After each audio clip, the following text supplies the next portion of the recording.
La quatrième vague du féminisme est un mouvement social qui a émergé au milieu des années 2010 et qui se poursuit jusqu'à aujourd'hui. Elle a été précédée par les vagues du féminisme du 19e, du 20e et du 21e siècle, qui ont toutes lutté pour l'égalité des sexes et la reconnaissance des droits des femmes. La quatrième vague du féminisme se caractérise par son utilisation de la technologie et des médias sociaux pour diffuser ses messages et mobiliser les gens. Les femmes et les hommes qui sont impliqués dans ce mouvement utilisent souvent les hashtags sur les réseaux sociaux pour partager leurs idées et leur soutien à la cause féministe.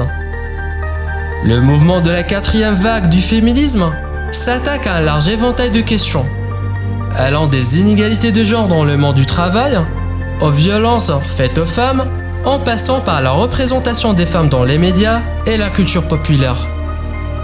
Il met également l'accent sur l'intersectionnalité, c'est-à-dire la manière dont les différentes formes de discrimination, telles que le racisme, le sexisme et l'homophobie, se combinent et s'entrecroisent pour affecter de manière discriminatoire certaines personnes. Un des événements qui a contribué à lancer la quatrième vague du féminisme a été le mouvement #MeToo, qui a permis à de nombreuses femmes de témoigner de leur expérience d'harcèlement et d'agression sexuelle et de dénoncer les comportements inacceptables de certains hommes. Le mouvement #MeToo a eu un impact considérable, suscitant des discussions et des débats sur les inégalités de genre et les violences faites aux femmes dans de nombreux pays à travers le monde. Dans l'ombre de cette vague, d'autres formes de féminisme plus extrémistes et plus radicales ont vu le jour. Le féminisme toxique est un concept qui concerne une forme de féminisme qui promeut des idées et des comportements nuisibles pour les femmes et la société dans son ensemble. Ce type de féminisme se caractérise souvent par des attitudes haineuses, des discours de haine et de violence, ainsi que par un manque de respect envers les hommes et femmes qui ne sont pas en accord avec leur idéologie. Le féminisme toxique peut prendre plusieurs formes. Le misandrisme, par exemple, est une forme de féminisme toxique qui consiste à haïr et à mépriser les hommes en général. Le féminisme radical, quant à lui, promeut des idéologies extrémistes et violentes, souvent en utilisant des moyens violents pour atteindre ses objectifs.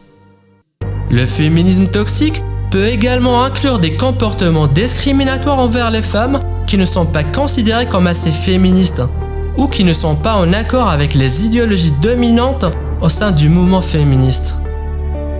Le féminisme toxique peut avoir un impact négatif sur la société dans son ensemble, en créant des divisions et en provoquant de la haine et de la violence. Il peut également être utilisé comme prétexte pour justifier des comportements discriminatoires envers les hommes ou les femmes qui ne sont pas considérées comme suffisamment pro-femmes. Cela peut entraîner une polarisation de la société et une augmentation de la haine et de la violence envers ceux qui ne sont pas considérés comme étant suffisamment pro-femmes. Le féminisme toxique peut également jouer un rôle dans l'apparition de groupes tels que les Red Pill et les incels, qui sont des groupes de personnes qui rejettent le féminisme et qui souvent promeuvent des idéologies misogynes et haineuses. Ces groupes peuvent être attirés par le féminisme toxique en raison de sa promotion de l'hostilité et de la haine envers les hommes, et peuvent utiliser cette hostilité comme justification pour leur propre haine et leur comportement misogyne. Il est important de souligner que le féminisme toxique ne représente pas le mouvement féministe dans son ensemble, et qu'il y a de nombreux féministes qui rejettent ces formes de haine et de violence. Le véritable féminisme vise à égaliser les droits et les opportunités pour les femmes, et à lutter contre les discriminations et les inégalités basées sur le genre. Le féminisme toxique détourne l'attention de ses objectifs importants en se concentrant sur la haine et la division plutôt que sur la justice et l'égalité. Le féminisme toxique peut également être destructeur pour les femmes elles-mêmes, en promouvant des comportements haineux et violents. Le féminisme toxique peut causer de la douleur et de la souffrance aux femmes qui en sont la cible, ainsi qu'aux femmes qui sont censées être les bénéficiaires de ces actions. De plus, en créant des divisions au sein du mouvement féministe, le féminisme toxique peut rendre plus difficile la lutte pour l'égalité des sexes et pour l'élimination des inégalités du genre. Il est important de reconnaître que le féminisme toxique existe et qu'il peut causer de graves dommages à la société et aux individus.